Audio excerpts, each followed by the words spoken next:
얼마 전에 한 그 연예인 부부가 제 유튜브에서 이제 인터뷰를 하면서 그런 얘기를 하더라고요. 자기가 빚이 2억이 넘게 있었는데 수년간 그 빚을 다 갚았다. 참 빚을 다 갚아서 참 대단하다는 생각을 했는데 딱 그런 얘기를 하는 거예요. 빚을 다 갚았는데 참 마음이 공허하다라고 이야기를 하는 것을 제가 들은 적이 있습니다.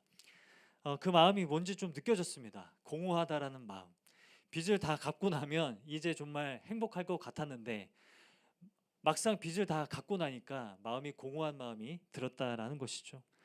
여러분, 우리가 살아가면서 여러분 공허함을 느낄 때 있으십니까? 뭔가 딱 자려고 침대에 누웠는데 뭔가 이게 인생인가? 이게 삶의 전부인가? 라는 생각이 들면서 공허하다라는 생각 여러분 가져보신 적 있으십니까? 이 공허하다는 마음을 무기력함이라고도 볼 수가 있겠고, 또 어떻게 보면 인생을 낭비했다라는 그런 느낌이라고도 볼 수가 있겠고, 뭔가 붕 떠 있는 것 같은 그런 느낌을 여러분 받아보신 적이 있으십니까? 많은 사람들이 이런 공허함을 삶에서 느끼며 살아갑니다. 그리고 그때마다 질문하죠. 이게 인생의 전부인가? 이게 삶의 전부인가? 이제 가을도 되고 하니까 더더욱 여러분 이런 생각이 드시는 분들이 많으실 거란 생각을 좀 해보게 됩니다. 여러분, 공허의 시대라는 책이 있습니다. 조나모 대표라고 이 라이프 코드라는 그런 입시 기업을 만들었다가 이제 철학 기업을 만들었어요. 그분이 이제 책을 내셨는데 이 공허의 시대라는 제목의 책을 냈습니다. 이 공허의 시대라는 제목을 붙인 이유가 뭐냐면 우리가 살아가는 시대가 굉장히 공허함이라는 거죠. 자기가 많은 학생들의 입시 지도를 하고 또 많은 학생들을 대학에 보냈는데 이 학생들이 대학에 가니까 다 공허함을 느끼더라라는 거예요. 대학에 가면 내 인생이 정말 꽃이 필 것 같고 정말 행복할 것 같았는데 대학에 가면 공허함을 다 느끼더라라는 거예요. 그래서 이 책에서 뭐라고 얘기하냐면 우리는 공허하다. 우리는 남는 것이 없어서 공허한 게 아니라 잡을 것이 없어서 공허하다, 이렇게 표현해요. 열심히 살아가다 보면 당연히 남는 게 있죠. 하지만 아무리 내가 세운 목표를 향해서 달려가도 잡을 것 같으면 목표는 달아나고 내가 닿을 것 같으면 목표는 또 달아나서 인생이 공허하다라는 느낌을 사람들이 받게 된다라는 거예요. 그러면서 우리가 목적 중심으로 살아갈 것이 아니라 충만 중심으로 살아가야 한다, 이런 얘기를 책에서 풀어내고 있습니다. 그리고 이분이 하는 얘기가 뭐냐면 우리가 인생을 공허하게 살 수밖에 없는 이유는 인간이 너무 나약하다라는 거예요. 내 상황과 환경이 다 나아지면 내가 정말 열심히 최선을 다해서 행복하게 살 것 같았는데 결정적인 순간에 마음이 먼저 무너지더라라는 거예요.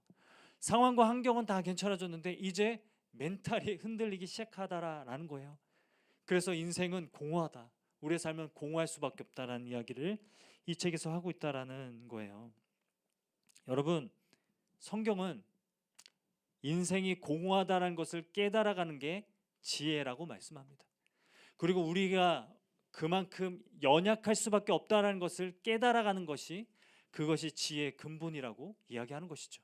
그래서 여호와를 경외하는 것이 모든 지혜와 지식의 근본이 되는 줄을 믿습니다. 잠언 말씀처럼 우리가 지켜야 될 것 우리의 마음이고 마음에서부터 모든 생명의 근원이 나온다는 것을 기억하며 살아가는 것, 그것이 우리가 이 공허의 시대를 살아가는 지혜인 줄을 믿습니다. 모든 지킬 만한 것 중에 더욱 내 마음을 지켜라. 생명의 근원이 이 마음에서 나온다는 것을 지키고 생각하며 살아가는 저와 여러분의 삶이 되기를 축복합니다. 오늘 펼친 다니엘서 4장 말씀을 보게 되면 느부갓네살 바벨론 왕이 이제 또 꿈을 꾸게 됩니다. 그리고 그 꿈을 해석하는 내용이 오늘 다니엘서 4장의 내용입니다. 그런데 우리가 읽진 않았지만 오늘 본문의 이제 배경을 우리가 살펴봐야 하는데요. 4절과 5절 말씀인데 이 말씀을 같이 한번 우리 함께 읽어보도록 하겠습니다. 시작. 나 느부갓네살이 내 집에 편히 있으며 내 궁에서 평강할 때 한 꿈을 꾸고 그로 말미암아 두려워했으니 곧 내 침상에서 생각하는 것과 머릿속으로 받은 환상으로 말미암아 번민하였노라. 여러분, 지금 느부갓네살 왕이 언제 번민하다라고 이야기하냐면 평안할 때라고 합니다. 내가 내 궁에서, 내 궁전에서 평안하게, 가장 평안하게 살고 있을 때 번민하더라 라는 거예요. 이 번민하다가 아람어로 베할이라는 단어인데 이 불안하다 이런 뜻입니다. 그러니까 가장 평안할 때 불안하다라는 거예요. 내가 이제는 다 이걸 이루었다. 바벨론 제국을 내가 다 이루었다. 아, 이제는 내가 평안하게 살 수 있겠다 싶을 그때에 갑자기 마음이 공허해지고 갑자기 마음이 불안하더라 라는 것을 이야기하는 것이죠. 가장 평안할 때, 가장 편안하다라고 느껴질 그때에 불안한 것, 여러분 이게 우리 인생이 공허할 수밖에 없다라는 증거 아닐까 싶습니다. 여러분 어떠세요? 여러분 편안하신가요? 평안하신가요? 하지만 또 한편으로는 공허하고 뭔가 공중에 떠 있는 것 같은 그런 마음 여러분 느끼고 있지 않으십니까? 그게 우리 인생의 특징이라는 것을 이야기하는 거죠. 느부갓네살 왕이 어떤 꿈을 꿉니까? 꿈의 내용을 좀 요약해서 설명을 드리면 한 나무가 등장합니다. 나무가 등장하고요. 그 나무는 매우 높았어요. 잎사귀와 그리고 많은 열매들이 있었어요. 그래서 많은 새들과 들짐승들이 그 나무의 잎사귀와 가지에 깃들여서 살고 있었어요. 그런데 갑자기 하늘로부터 한 천사가 와서는 나무를 베어버렸습니다. 그래서 나무의 그루터기만 남았더라. 이게 이제 꿈의 내용이라는 거예요. 이 꿈을 통해서 말씀하고자 하는 메시지는 뭘까요? 그리고 하나님은 이 꿈을 통해서 느부갓네살 왕에게 하고 싶은 말씀은 뭘까요? 우리가 오늘 이 말씀을 함께 해석해 보기를 원합니다. 제가 이제 다니엘서를 계속 이제 묵상하고 설교를 하니까 이제 저도 이제 은근히 기대한 것이 있었어요. 그게 뭐냐면 제가 요즘에 꿈을 잘 안 꾸더라고요. 그래서 뭔가 꿈을 꿨으면 좋겠다. 제가 또 얼마나 부담감이 있겠습니까? 이 브리치 공동체를 이제 어떻게 또 이끌어 가야 할까? 내년에 하나님이 이 브리치 공동체를 통해서 어떤 일을 이루실까에 대한 마음이 있으니까 하나님이 뭔가 예언적인 그런 꿈을 꾸게 해주시기를 은근히 바라는 마음이 다니엘서 1장을 설교할 때부터 쭉 있었습니다. 그런데 꿈을 꿨어요. 근데 어떤 꿈을 꾼 줄 아세요? 꿈에 배가 나왔어요. 먹는 배. 이게 꿈이에요. 제가 어느 꿈에서 어느 집에 놀러 갔는데 배를 주더라고요. 배가 수박만한 거예요. 그래서 제가 사람 배만하네요 하고 꿈이 끝나는 이게 뭐야? 저 뭔가 기대했거든요. 근데 그게 꿈이에요. 진짜 아내한테 이제 다음 날인가 제가 아내한테 물어봤죠. 근데 꿈에 배가 나왔어. 먹는 배. 너무 컸어. 예뻤어. 이렇게 얘기했더니 아내가 하는 말이 그거 태몽 아니야? 그럼 이게 누구 태몽일까? 우리 태몽 아니야? 했다가 엄청 혼났습니다. 많은 분들이 물어보시더라고요. 하나님이 요즘도 오늘날도 꿈을 통해서 말씀하십니까? 하나님이 꿈을 통해서 말씀하신다면 그것은 다 하나님을 의지하고 하나님을 경외하며 살아가는 말씀입니다, 여러분. 그래서 우리 하나님은 여전히 꿈으로도 역사하실 수 있는데, 말씀하실 수 있는데 그 꿈은 하나님을 더 의지하고 하나님의 지혜를 우리가 붙들고 살아가라는 말씀인 줄을 믿습니다. 그렇게 살아가는 저와 여러분이 되기를 간절히 소망합니다. 다니엘이 왕의 꿈을 이제 해석합니다. 그런데 그 해석이 무엇이냐면 25절 말씀을 보면 이게 요약인데요. 우리 같이 한번 25절 말씀을 읽어보도록 하겠습니다. 시작. 왕이 사람에게서 쫓겨나서 들짐승과 함께 살며 소처럼 풀을 먹으며 하늘 이슬에 젖을 것이요 이와 같이 7대를 지낼 것이라. 그때 지극히 높으신 이가 사람의 나라를 다스리시며 자기의 뜻대로 그것을 누구에게든지 주시는 줄을 아시리이다. 이렇게 얘기합니다. 지금 다니엘이 이야기합니다. 왕이시여, 지극히 높으신 하나님께서 왕에게 이 나라를 다스릴 권세를 주셨고 권력을 주셨고 명예를 주셨고 힘을 주셨고 부유를 주셨습니다. 하나님께서 지극히 높으신 하나님께서 왕에게 이 모든 것을 주셨으니 교만을 버리고 겸손하게 공의를 행하며 살아가십시오 라고 말하고 있다라는 거예요. 이 꿈의 해석이 무엇이냐? 왕이시여 교만함을 버리고 겸손하게 공의를 행하며 살아가십시오. 하나님께서 이 모든 걸 왕에게 주셨음을 인정하고 이것이 왕의 사명임을 기억하고 교만을 버리고 겸손하게 살아가십시오. 이것이 여러분 이 꿈에 대한 해석의 내용이고 오늘 이 꿈을 통해서 하나님이 느부갓네살 왕뿐만 아니라 오늘을 살아가는 저와 여러분에게 주시는 메시지라는 것이죠. 여러분, 교만이 무엇일까요? 우리가 교만을 생각하면 먼저 떠올리는 것이 있다면 그것은 무엇이냐면 우쭐한 마음입니다. 우쭐한 마음. 그래서 교만하지 말라, 교만하지 말라 이 말씀을 들으면 왜 어떤 생각을 하냐면 자랑하지 말아야겠다. 그래서 뭔가 기쁜 일이 있어도 자랑하지 않아요. 그리고 뭔가 내가 기쁜 일이 있고 감사한 일이 있어도 그것을 사람들 앞에 잘 말하지 않아요. 왜냐하면 교만하면 안 되니까. 여러분, 그런데 그 마음은 사실은 성경적인 교만이기보다는 유교적인 의미에서의 교만이에요. 성경적인 의미에서의 교만은 조금 다릅니다. 여러분, 만약에 우리가 유교적인 의미에서 자랑하지도 말고 어떤 걸 내세우지도 말고 나서지도 말아야 된다라고 생각한다면 우리의 삶에 어떤 현상이 두드러지는 줄 아세요? 교만하지 않을수록 칭찬과 감사가 사라져요. 자, 예를 한번 들어보겠습니다. 때로 살아가면서 여러분, 이 정도 했으면 너무 잘했다라고 생각되는 그런 순간 있지 않나요?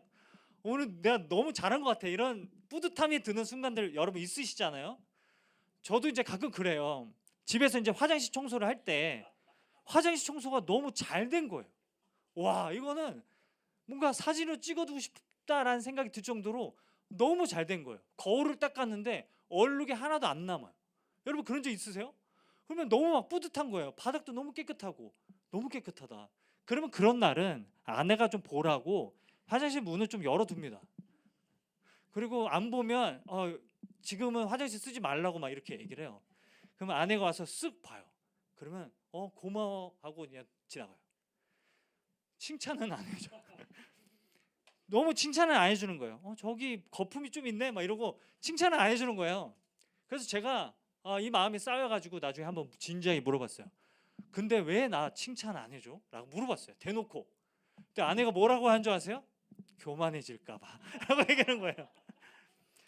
그래서 칭찬을 안 해주는구나, 교만해질까 봐. 무슨 화장실 청소를 하다가 교만해질까 봐. 네, 참 너무 준비된 아내인 것 같아서, 저를 너무 생각하는 아내인 것 같아서 참 감사하다는 생각을 했어요. 가만 보면 브릿지교에 모이신 분들은 저를 너무 생각해 주시는 것 같아요. 그래서 제가 교만해질까 봐 저를 걱정해 주시는 마음이 너무 큰 것 같습니다. 너무 신앙적으로 잘 훈련된 그런 분들만 오신 것 같아서 감사합니다. 여러분, 교만에 대한 오해라는 거죠. 교만은 유교적인 의미에서만 생각하니까 자랑하면 안 된다, 내가 누굴 칭찬해 주면 안 된다, 저 사람 교만해지니까. 여러분, 그렇게 사람들이 오해한다라는 거예요. 그런데 여러분, 성경이 말하는 교만은 이렇게 말씀드릴 수 있습니다. 말씀 한 구절 볼까요? 신명기 8장 14절 말씀인데 같이 한번 읽어보겠습니다. 시작. 내 마음이 교만하여 내 하나님 여호와를 잊어버릴까 염려하노라. 여호와는 너를 애굽 땅 종 되었던 집에서 이끌어내시고. 그러니까 여러분, 교만은 항상 성경에서 어떤 맥락에서 쓰이냐면 하나님을 잊어버리는 것이 교만입니다.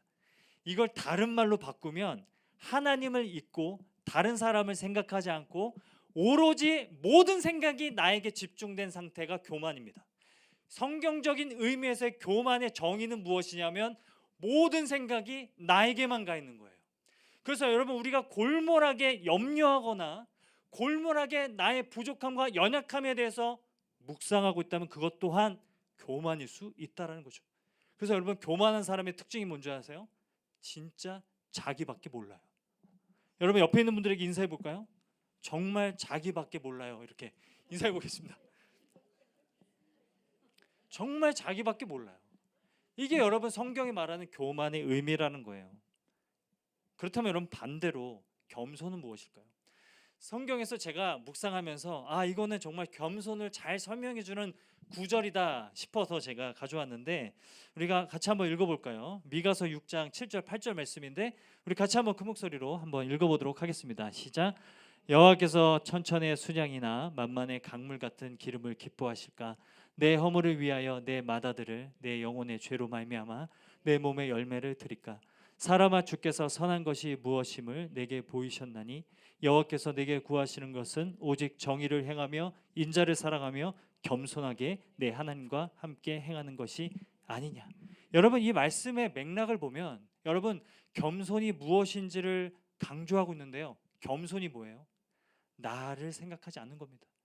자꾸만 내 무엇을 드릴까, 나의 어떤 것을 드릴까, 내 어떤 것을 하나님 앞에 드리면 기뻐할까, 내 어떤 행위를 하나님 앞에 회개하며 나아가면 기뻐할까, 나에 대해서 집중되어 있는 상태에서 벗어나서 하나님을 생각하는 것이 여러분, 겸손입니다. 그래서 여러분 성경적인 의미에서 겸손의 정의는 무엇이냐면 나를 생각하지 않는 것이 여러분 겸손이라는 거예요. 나를 생각하지 않고 하나님을 더 생각하는 게 겸손입니다. 나를 생각하지 않고 내 앞에 있는 다른 사람들을 생각하는 것이 여러분 겸손이라는 것이죠. 여러분 겸손하며 살아가는 저와 여러분 모두가 되기를 간절히 축복합니다. 그래서 여러분 팀 켈러 목사님이 쓴 책 그 복음 안에서 발견된 참된 자유란 책에서 이렇게 얘기해요. 겸손이란 자신에 대한 생각 자체를 덜하는 것입니다. 따라서 자신을 의식하지 않는 데서 오는 자유와 평안이 있습니다라고 이야기하고 있다라는 거예요. 여러분 이게 겸손이라는 거예요. 하나님을 사랑해서 하나님을 의지하며 살아가서 내가 나 자신을 생각하기보다 나의 어떠함을 생각하기보다 하나님을 더 생각하고 다른 사람들을 생각하는 것, 이게 여러분 성경적인 의미의 겸손이라는 거죠. 그래서 여러분 겸손한 사람의 언어가 뭔지 아세요? 내가 할 수 있습니다라고 말할 수 있다라는 거예요. 왜냐하면 나의 어떠함을 생각하지 않아요. 그래서 내가 할 수 있습니다라고 말할 수 있는 것이 겸손의 언어예요. 오히려 반대로 나는 못해요라고 말하는 게 교만의 언어일 수 있다라는 거예요. 왜냐하면 나에게 집중하고 있으니까요. 나로부터 벗어나서 하나님을 향해 내 시선을 돌리고 내 주변에 있는 사람들을 향해 시선을 돌리는 겸손을 실천하며 살아가는 저와 여러분 모두가 되기를 주님의 이름으로 축복합니다. 여러분 오늘 꿈에서 보면 나무가 등장하잖아요. 나무는 항상 구약 성경에서 민족과 나라를 상징했습니다. 그래서 하나님은 이스라엘 백성들을 시냇가에 심겨진 나무라고 그렇게 표현하시고 이스라엘 민족을 포도나무나 그리고 감람나무에 그렇게 빗대어서 설명하시는 구절들이 나와요. 그런데 오늘 느부갓네살 왕의 꿈을 보면 어떻게 이야기하냐면 4장 22절에 이렇게 얘기합니다. 우리 같이 한번 읽어보겠습니다. 시작. 왕이여 이 나무는 곧 왕이시라. 이는 왕이 자라서 견고하여 지고 창대하사 하늘에 닿으시며 권세는 땅끝까지 미치심이니이다 라고 이야기합니다. 여러분 여기서 꿈에서 나무는 뭐예요? 느부갓네살 왕 자신입니다. 자기 자신의 세상의 중심인 겁니다. 자기 자신이 이 온 세계의 중심인 겁니다. 모든 것을 내 위주로 생각하고 모든 것을 나의 기준으로 생각하는 것, 이게 교만이라는 것을 이 꿈을 통해서 드러내 보여주고 있다라는 것이죠. 하늘 끝까지 닿아 있습니다. 마치 바벨탑을 연상하는 듯한 나무의 모습을 하고 있다라는 거예요. 그것이 여러분 느부갓네살 왕의 마음이라는 것이죠. 여러분 느부갓네살 왕이 왜 번민하고 공허해합니까? 공허해하는 이유가 뭡니까? 너무 높이 있어서 그래요. 여러분 우리가 살아가면서 공허함을 느끼는 이유가 무엇입니까? 너무 높이 있어서 그래요. 붕 떠 있어서 우리는 공허함을 느끼는 거예요. 여러분 우리가 이런 마음으로 살아갈 때 우리의 삶에 다시 하여금 교만으로부터 겸손으로 나아가는 은혜가 있기를 간절히 축복합니다. 여러분 이러한 교만은 반드시 무너진다라는 것을 오늘 다니엘서 4장이 이야기하고 있다는 거죠. 스스로 무너질 뿐만 아니라 결국 모든 교만함은 공허함에 이르게 되어 있다라는 것이죠. 왜 공허합니까? 내 것인 줄 알았는데 다 내 것이 아니에요. 하나님이 주신 거예요. 근데 내 것인 줄 알고 살아왔는데 다 내 것이 아니라는 것을 깨달을 때 우리는 공허함을 느끼게 된다는 거죠. 다니엘이 왕에게 이렇게 결론적으로 이야기합니다. 오늘 말씀이 이제 결론이라고 할 수 있겠는데요. 27절 말씀입니다. 우리 같이 한번 읽어보겠습니다. 시작. 그런즉 왕이여 내가 아뢰는 것을 받으시고 공의를 행함으로 죄를 사하고 가난한 자를 긍휼히 여김으로 죄악을 사하소서. 그리하시면 왕의 편안함이 혹시 장구하리이다 하니라. 여러분 여기서 평행법을 사용하고 있어요. 공의를 행하는 것은 곧 무엇을 의미하느냐? 가난한 자들을 긍휼히 여기는 거예요. 공의를 행하는 것이 어떤 대형 프로젝트에 참여하는 것을 의미하지 않고요. 공의를 행하는 것이 어떤 사회를 개혁시키고 변혁시키는 것을 의미하지 않고요. 공의를 행하는 것은 내 주변에 가난하고 연약한 사람들을 돕고 그들에게 내 필요를 나눠주는 것. 그것이 여러분 공의를 행하는 것이라고 말씀하고 있다는 것이죠. 이것이 여러분 공의를 행하는 모습입니다. 지금 다니엘은 왕에게 무엇을 말하고 있느냐? 왕이시여 공의를 행함으로 죄를 사하소서. 여기서 죄를 사하다 할 때 이 사하다라는 단어가 아람어로 페라크라는 단어인데 끊어내다예요. 죄를 끊어내십시오. 왕이시여 죄를 끊어내십시오. 무엇을 함으로? 공의를 행함으로. 가난한 자들을 돕고 연약한 자들을 도움으로 죄를 끊어내십시오. 여러분, 우리가 신앙생활하면서 무엇으로 죄를 끊어낼 수 있습니까? 반복적인 회개 기도를 통해서? 아니죠. 삶의 회개에 합당한 열매를 맺음으로써 죄를 끊어낸다는 것을 말씀하고 있다는 거죠. 공의를 행함으로 내가 가진 것을 통하여서 다른 사람들에게 나눠줌을 통하여 우리는 죄를 끊어낼 수 있는 삶을 살아간다. 그러니 다니엘이 얘기합니다. 왕이시여, 하나님께서 왕에게 이 나라를 다스릴 권세를 주셨고 이 나라를 다스릴 만한 힘을 주셨고 부를 주셨고 명예를 주셨고 모든 것 주셨으니 그것으로 어떻게 하면 내가 가난하고 연약한 사람들을 도울 수 있을까를 고민하십시오. 그것이 왕의 사명이고 하나님께서 왕에게 모든 것을 주신 이유입니다 라고 말씀하고 있다는 것입니다. 제가 오래전에 읽은 책 한 권이 있는데 기브 앤 테이크라는 책이 있습니다. 이 책을 보면 세상에는 이제 세 부류의 사람들이 있다라고 이야기를 해요. 첫 번째 부류의 사람은 받기만 하는 사람입니다. 이런 사람을 이제 테이커라고 부릅니다. 받기만 해요. 그런데 여러분, 또 두 번째 유형의 사람은 뭐냐면 받는 만큼 주는 사람이에요. 그래서 이제 뭐 기프티콘 딱 오면 생일이네, 내가 이 사람에게 선물을 받았나 보고 계산해서 주는 사람, 이제 매처라고 얘기합니다. 그러니까 내가 받은 만큼만 주는 사람을 매처라고 얘기해요. 그리고 세 번째 유형의 사람이 뭐냐면 기버예요. 그냥 무조건 주기만 해요. 무조건 주려고만 해요. 이 세 가지 유형의 사람이 있다고 합니다. 자, 여러분은 어느 유형의 사람이십니까? 한번 생각해 보세요. 여러분은 테이커입니까? 매처입니까? 기버입니까? 어느 쪽이십니까? 뭐 손 들고 뭐 조사해 보고 싶은데 아무튼 마음속으로만 생각해 보세요. 여러분은 테이커입니까? 매처입니까? 기버입니까? 그런데 이 세 부류의 사람들 중에서 가장 성공할 가능성이 낮은 사람이 어떤 사람인 줄 아세요? 기버입니다. 남에게 늘 주기만 하니까 이런 사람들은 성공할 가능성이 가장 낮다라는 거예요. 그래서 사회적 기준으로 성공한 사람들의 어떤 지수를 보니까 기버들이 가장 밑바닥에 있더라 라는 것이 이 책의 내용이라는 거예요. 그런데 이 책에서 이 저자는 한 가지 더 연구를 합니다. 뭐냐면, 그렇다면 가장 최상위에 있는 사람들은 어떤 사람일까? 가장 성공한 최상위 1%에 있는 사람들은 어떤 유형의 사람일까?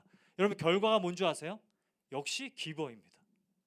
그러니까 기버들이 가장 밑바닥과 가장 꼭대기를 다 차지하고 있더라라는 것이 이 책이 말해주고 있는 내용이에요.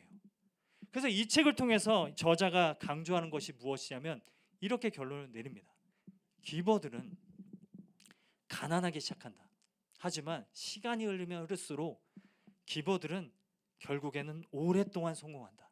왜냐하면 그들이 가는 곳은 그들 주변에 있는 사람들과 그들의 공동체를 성장시키기 때문에 그렇다. 그들은 사회적 성공뿐만 아니라 명망도 받으며 그들은 가장 인생을 풍족하게 살아낼 줄 아는 사람이다. 그러면서 이렇게 주는 사람이 가장 행복한 삶을 살아간다는 것을 연구한 책이라는 거죠. 여러분, 제가 말씀드린 게 이 책의 모든 내용은 아닙니다. 하지만 제가 강조하고 싶은 건 이거예요. 세상도 알고 있어요. 세상도 겸손하면 행복한 삶을 살 수 있다는 걸 알고 있다고요. 세상도 알고 있어요. 남을 나보다 더 높게 여기면 내가 행복하고 결국 그런 사람들이 주변을 성장시키며 그런 사람들이 결국은 성공한 인생을 살아갈 수 있다는 것을 세상 사람들도 알고 있다는 거예요. 여러분, 우리는 세상에 기버로 부름을 받았다는 것입니다. 그래서 우리 주변에 가난하고 연약한 사람들에게 내가 가진 것을 어떻게 나눠줄 수 있을까를 고민하며 살아가는 삶, 그것이 하나님이 우리들에게 주신 사명이고 우리가 살아가는 삶의 이유인 줄을 믿습니다. 여러분, 그렇게 살아가는 저와 여러분이 되기를 간절히 소망합니다. 우리도 알아요. 근데 문제는 뭐예요? 옹졸한 마음이요. 자꾸 계산하고 있다니까요. 누구 생일이네? 나 선물 줬나? 이걸 계산하고 있다는, 제 얘기가 아니라 우리가 그렇게 살아가기가 쉽다라는 거죠. 왜냐하면 우리는 너무 두려워요. 이러다가 죄송합니다, 세상에 호구가 되지 않을까라는 생각이 들어서 우리는 두려워요. 이러다 다 뺏기는 거 아닌가? 뭐 자기 중심성을 버리라고 하는데 그냥 자기 자신을 다 버리는 거 아닌가? 이런 생각이 들어서 우리는 두려울 때가 많다라는 것이죠. 근데 여러분, 하나님은 우리 각자에게 무언가는 다 주셨습니다. 그게 남과 비교했을 때 부족하고 남과 비교했을 때 너무 연약해 보여도 하나님은 여러분에게 무언가 주셨어요. 옆에 있는 사람 한번 봐보세요. 여러분, 돌아보세요. 아무것도 없어 보여도 뭔가 주셨어요, 하나님이. 여러분, 우리에게 주신 것을 나누며 살아가는 삶이 하나님이 주신 짧은 인생 속에 사명인 줄을 믿습니다. 그 은혜로 살아간 저와 여러분이 되기를 간절히 축복합니다. 구원이 뭐예요? 구원은 자기 중심성으로 가득한 교만한 삶에서 벗어나는 게 구원이에요. 그래서 다른 사람들을 바라보고 하나님을 바라보면서 겸손하게 인자를 사랑하며 정의를 행하며 살아가는 삶, 그게 여러분 구원이라는 거예요. 그 구원을 우리가 우리의 삶을 통해 표현해내고 설명해내는 저와 여러분의 삶이 되기를 간절히 축복합니다. 우리는 우리 자기 자신을 잃어버릴까 봐 두려울 때가 많아요. 그런데 여러분, 오늘 말씀을 통해서 우리가 알 수 있는 건, 하나님은 느부갓네살 왕에게 오히려 너가 높은 나무일 때보다 그루터기일 때가 그것이 너의 삶의 본질을 깨닫는 시간이다라는 것을 말씀하시죠. 그런데 그 그루터기보다 더 낮아지신 분이 있는데 그게 예수님입니다.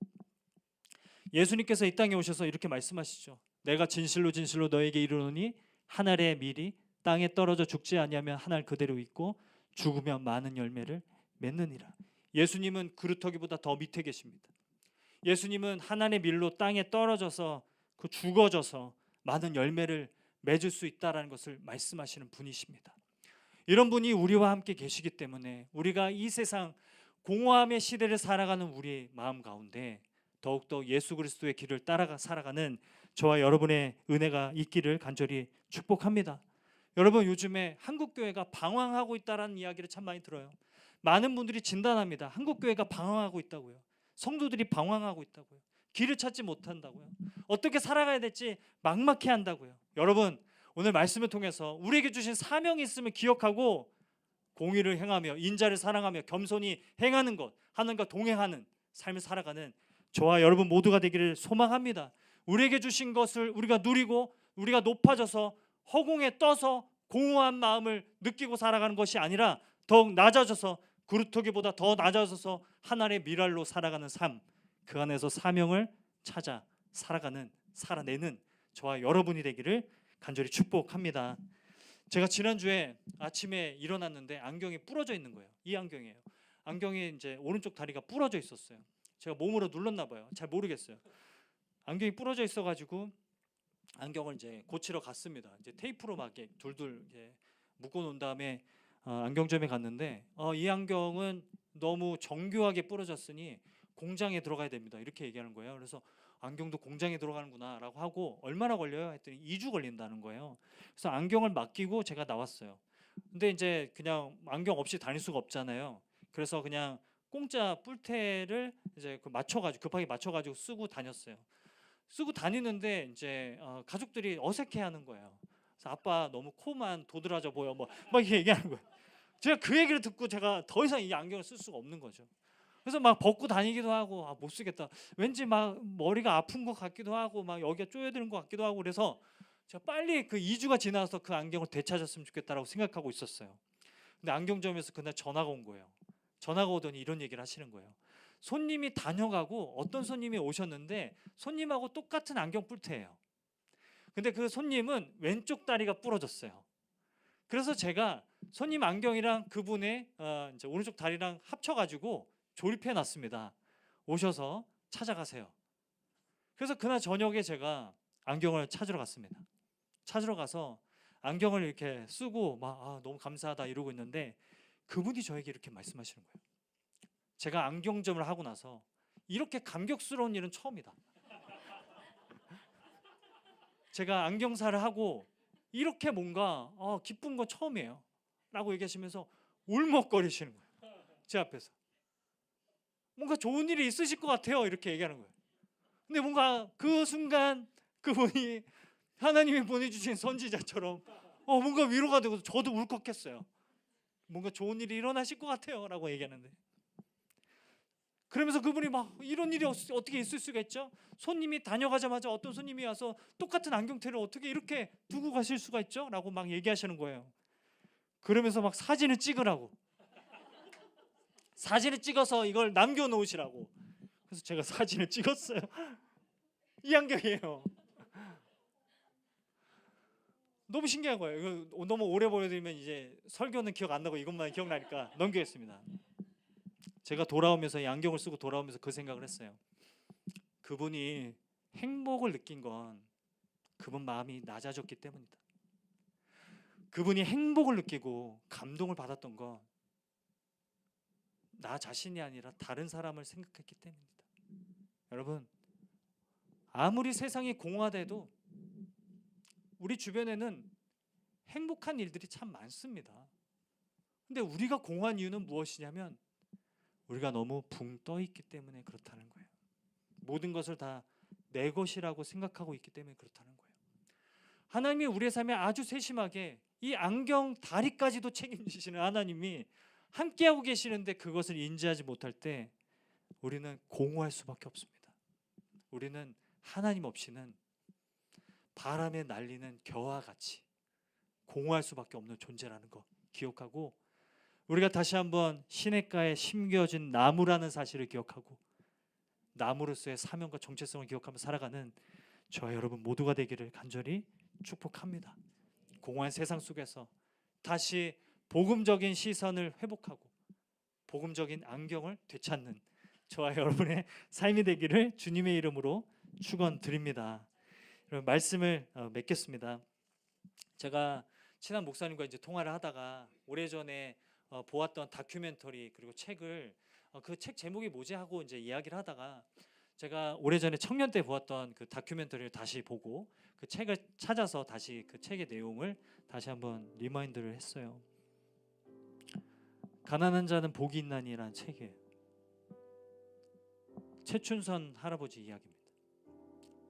이분이 지하철에서 맨발로 그렇게 전도를 하시는 거예요. 사람들이 그냥 이상한 할아버지라고 여겼습니다.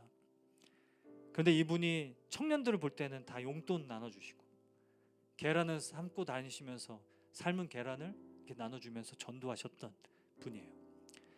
자기의 모든 재산을 다 이웃들에게, 가난한 사람들에게 나누고 맨발로 살아가시면서 사람들이 물어봤대요. 왜 맨발로 다니세요 할아버지? 라고 얘기했더니 통일이 되면 신발을 신겠습니다. 이렇게 얘기했더라고요.